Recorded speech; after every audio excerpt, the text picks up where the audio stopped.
दोस्तों, आज की वीडियो में हम आपको वो बात बताने जा रहा हूं जो गौतम बुद्ध ने मरने पर याद दिलाया था। दोस्तों, यह कथा है बुद्ध के समय श्रावस्ती नगरी में रहने वाली कृषा गौतमी नामक महिला की। उसका एक बेटा था जो अचानक बीमार होकर मर गया। कुछ समय पहले ही उसके पति का भी देहांत हुआ था। उस पर जैसे दुख का पहाड़ टूट पड़ा। पति की मौत के बाद वह बेटे के आसरे ही जी रही थी। गौतम बुद्ध उसी नगर के पास रुके हुए थे।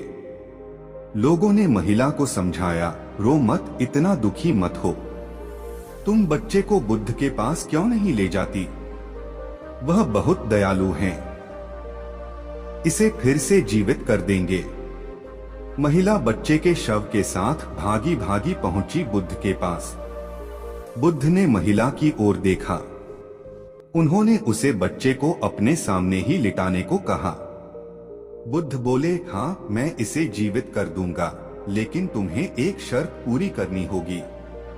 महिला बोली, बच्चे के लिए मैं अपनी जान भी देने को तैयार हूँ।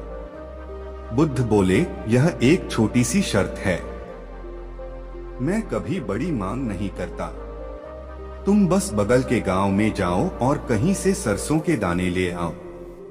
बस एक बात याद रखो, सरसों के दाने ऐसे घर से आने चाहिए जहां कभी किसी की मौत ना हुई हो। महिला अपने बच्चे के दुख में सुध-बुध खो बैठी थी। वह बुद्ध की बात को समझ नहीं पाई कि कोई ऐसा घर नहीं हो सकता जहां कभी किसी की मौत ना हुई हो। वह दौड़ी दौड़ी गांव पहुंची। वह जानती थी कि हर घर में सरसों थी, क्योंकि गांव के सभी लोगों ने फसल के रूप में उसी की खेती की थी। उसने कई द्वार खटखटाए। लोगों ने उसकी कहानी सुनकर कहा, बस सरसों के कुछ दाने। हम बैलगाड़ी भरकर सरसों दे सकते हैं, लेकिन तुम्हारी शर्त पूरी नहीं हो सकती। हमारे घर में कई लोगों की मौत हुई है। हमारे सरसों के दाने तुम्हारे किसी काम के नहीं। जब रात हुई तो महिला को होश आया। उसने हर घर का दरवाजा खटखटाया था। धीरे धीरे उसे समझ आया कि मौत तो होनी ही है। सभी को मरना पड़ता है। इससे बचने का कोई रास्ता नहीं। जब वह बुद्ध के पास लौटकर आई तो पूरी तरह बदल चुकी थी। उसके बच्चे की लाश जमीन पर पड़ी थी और बुद्ध इंतजार कर रहे थे उसका। महिला आई तो बुद्ध ने पूछा, सरसों के दाने कहाँ हैं?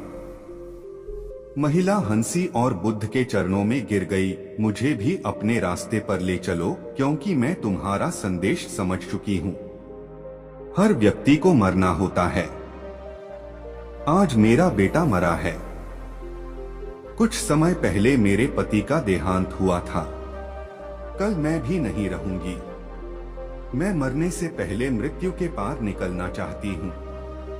अब मैं अपने बेटे को दोबारा जीवित नहीं करना चाहती। मैं अब खुद कभी नष्ट नहीं होने वाले जीवन का साक्षात्कार करना चाहती हूँ।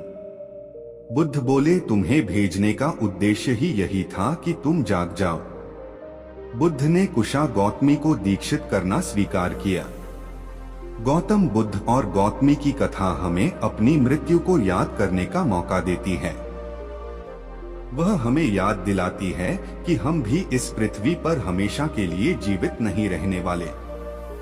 यह जो चारों ओर प्रकृति की सुंदर छटा बिखरी हुई है, पक्षियों का संगीत फैला हुआ है, सूर्योदय और सूर्यास्त के रंग दिखने को मिलते हैं, और यह जो रिश्तों का प्रेम है, माँ के प्यार की खुशबू, बच्चों का स्नेह, दोस्तों की यारी, यह सब एक दिन खोने वाला है। इसलिए क्या अच्छा ना होगा कि हम अपने जीवन के हर पल को जागते हुए जिएं, सब कुछ महसूस करते हुए जिएं। बेहोशी में जीवन ना गुजार दें। अपने अभिमान, अहंकार, पद, पैसे और ताकत की दौड़ में ही ना रहें। प्रेम, दया और करुणा से भरकर हर पल को पूरी गहराई में जीते हुए इस कीमती जीवन को गुजारें। दोस्तों, मैं आशा करता हूं कि आपको यह वीडियो पसंद आया होगा। तो ऐसी और वीडियो देखने के लिए हमारे चैनल को जरूर सब्सक्राइब कर दीजिएगा।